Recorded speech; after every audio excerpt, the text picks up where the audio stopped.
আজি হৈছে আৰক্ষী দিৱস ৰাজ্যজুৰি আৰক্ষী দিৱস পালন কৰা হৈছে ভিন্ন প্ৰান্তত আমি জানাই যাম এই মুহূৰ্তত ভিন্ন প্ৰান্তত ভিন্ন কাৰ্যসূচী আজি গ্ৰহণ কৰা হৈছে গুৱাহাটীৰ কাহিলীপাৰাস্থিত চতুৰ্থ আৰক্ষী বেটেলিয়ানত বিশেষ কাৰ্যসূচী লখিমপুৰত আৰক্ষীৰ দিৱস পালন কৰা হৈছে তাৰ পৰা পৰিৱেশ আপোনালোকক আমি দেখুৱাম পুলিচ ৰিজাৰ্ভত বিস্তৃত কাৰ্যসূচীৰে আজি আৰক্ষী দিৱস পালন কৰা হ'ব কুকুৰাঝাৰৰ ডিমলু গাঁওস্থিত পুলিচ ৰিজাৰ্ভতো আৰক্ষী দিৱস আজি পালন কৰা হ'ব কিন্তু এয়া আমি দেখুৱাবলৈ চেষ্টা কৰিছোঁ কাহিলীপাৰাস্থিত চতুৰ্থ আৰক্ষী বেটেলিয়ানত এয়া বিশেষ কাৰ্যসূচী ইতিমধ্যে আৰম্ভ হৈছে পোনপটীয়া সম্প্ৰচাৰ যাবলৈ বিচাৰিম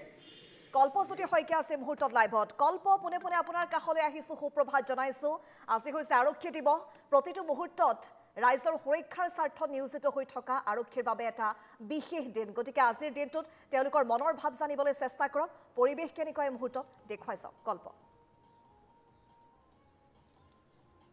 নিশ্চিতভাৱে তৃষ্ণা আপুনি কৈছেই যে আজি ১ অক্টোবৰ আৰু আজিৰ দিনটোতে অসম আৰক্ষী দিৱস পালন কৰি আহিছে বহু বছৰ ধৰি আৰু সেই অসম আৰক্ষীৰ আজিৰ দিনটোত গুৱাহাটী মহানগৰী কাহিলীপাৰাৰ ফ'ৰ্ট এপিবিএনত এই মুহূৰ্তত তেওঁলোকে পালন কৰাৰ সিদ্ধান্ত লৈছে আৰু ৮:৩০ পাৰ হৈ যোৱাৰ লগে লগে তেওঁলোকে অনুষ্ঠান ৰাখিছিল কিন্তু এই মুহূৰ্তত অনুষ্ঠান বাতিল কৰিছে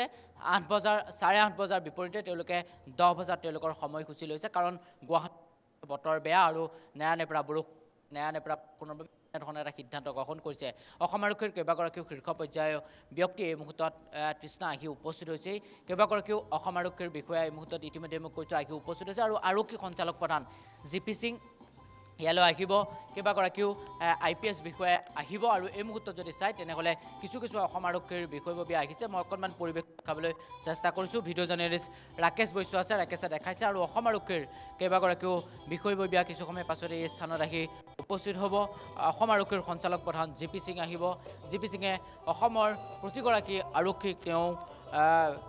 ভাষণ প্ৰদান কৰিব আৰু কাহিলীপাৰাৰ চতুৰ্থ অসম আৰক্ষীৰ বাহিনীৰ মুখ্য যি কাৰ্যালয় আজিৰ দিনটোত উলহ মালহেৰে তেওঁলোকে এই দিৱস আজিৰ দিনটোত অনুষ্ঠিত কৰিছে আৰু অসমৰ যি বীৰ শ্বহীদসকলক স্মৰণ কৰিব কিছু সময় পাছতে আজি আৰু ৰাজ্যজুৰি এই বিশেষ অনুষ্ঠান আজিৰ দিনটোত ৰাখিছে সমান্তৰালকৈ গুৱাহাটী মহানগৰীৰ কাহিলীপাৰাৰ যি ফ'ৰ্ট এপিবিএন সেই ফ'ৰ্ট এপিবিএনতো এই কাৰ্যসূচী তেওঁলোকে ৰাখিছে আৰু কেইবাগৰাকীও অসম আৰক্ষীৰ বিষয়ববীয়া আহিছে হয়তো তেওঁলোকৰ প্ৰট'কল অনুসৰি তেওঁলোকে কিছু সময় পাছতে তেওঁলোকে মন্তব্য কৰিব বা তেওঁলোকৰ লগত আমি মন্তব্য ল'বলৈ চেষ্টা কৰিম এই মুহূৰ্তত সেই দৃশ্যাংশ NKTVৰ দৰ্শকসকলক দেখাবলৈ চেষ্টা কৰিছোঁ এই মুহূৰ্তত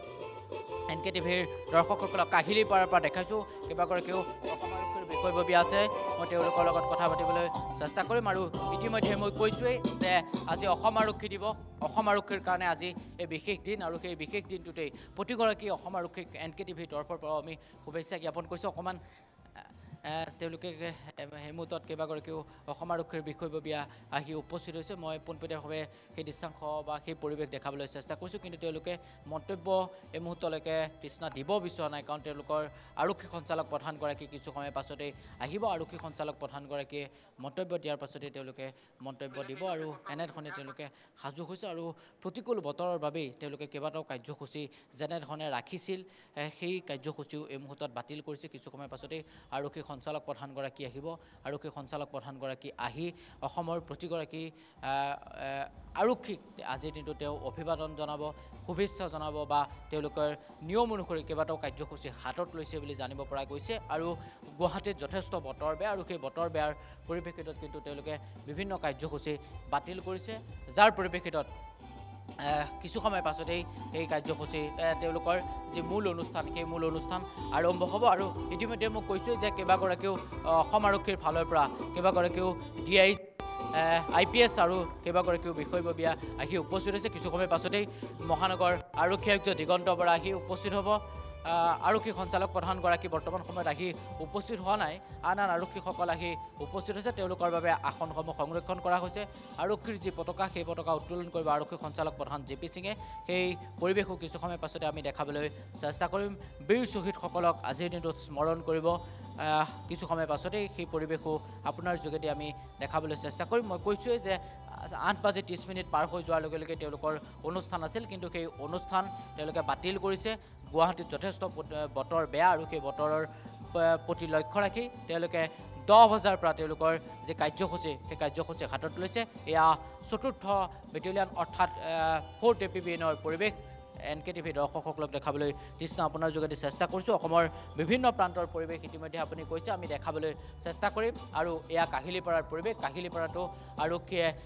বিভিন্ন ধৰণৰ কাৰ্যসূচী হাতত লৈছে আৰু পূৰ্বে যিদৰে তেওঁলোকে কাৰ্যসূচী থাকে এইবাৰ কিন্তু তেনেধৰণৰ কাৰ্যসূচী এইবাৰো দিনটোতো আছিল কিন্তু এইবাৰ প্ৰতিকূল বতৰৰ বাবে তেওঁলোকে কিছু কাৰ্যসূচী বাতিল কৰিছে এইবাৰ দিনটোত তেওঁলোকে কিছু সময় পাছতে আৰক্ষী সঞ্চালক প্ৰধানগৰাকী আহিব পতাকা উত্তোলন কৰিব আৰু অসমৰ যিসকল বীৰ শ্বহীদক তেওঁলোকে আজিৰ দিনটোত স্মৰণ কৰিব আৰু তাৰ পাছতে হয়তো অসম আৰক্ষীৰ কাৰণে আৰক্ষী সঞ্চালক প্ৰধানগৰাকী হয়তো বিশেষ কিবা ঘোষণা কৰিব পাৰে ইয়াৰ আগৰ যদি চাই তেনেহ'লে আজিৰ দিনটোৰ কাৰণে অসম আৰক্ষীসকল ৰৈ থাকে তেওঁলোকৰ কাৰণে বিশেষ কিবা ঘোষণা কৰিব নেকি হয়তো সেই কথাও আমি NKTV দৰ্শকসকলক জনাবলৈ চেষ্টা কৰিম কিছু সময় পাছতে সেই পৰিৱেশ NKTV দৰ্শকসকলক দেখাবলৈ চেষ্টা কৰিম তৃষ্ণা হয় নিশ্চিতকৈ অনুষ্ঠান আৰম্ভ হোৱাৰ লগে লগে কাৰ্যক্ৰমণিকা আৰম্ভ হোৱাৰ লগে লগে কল্প পুনৰবাৰ আপোনাৰ জৰিয়তে পৰিৱেশ আমি দেখুৱাবলৈ চেষ্টা কৰিম কিন্তু এই মুহূৰ্তত ধন্যবাদ জ্ঞাপন কৰিছোঁ এয়া হৈছে কাহিলীপাৰাস্থিত 4th APBNৰ পৰা পৰিৱেশ যিহেতু প্ৰতিকূল বতৰ কাৰ্যসূচী 8 বজাৰ পৰা আৰম্ভ হোৱাৰ কথা আছিল কিন্তু কিছু পলম হৈছে কাৰণ বতৰ ফৰকাল হ'লে অতি শীঘ্ৰে এই কাম কাজ আৰম্ভ হ'ব কাৰ্যক্ৰমণিকা আৰম্ভ হ'ব পোনপটীয়া সম্প্ৰচাৰৰ পৰিৱেশ আপোনালোকক দেখুৱাই চাবলৈ চেষ্টা কৰিম কাহিলীপাৰাৰ পৰা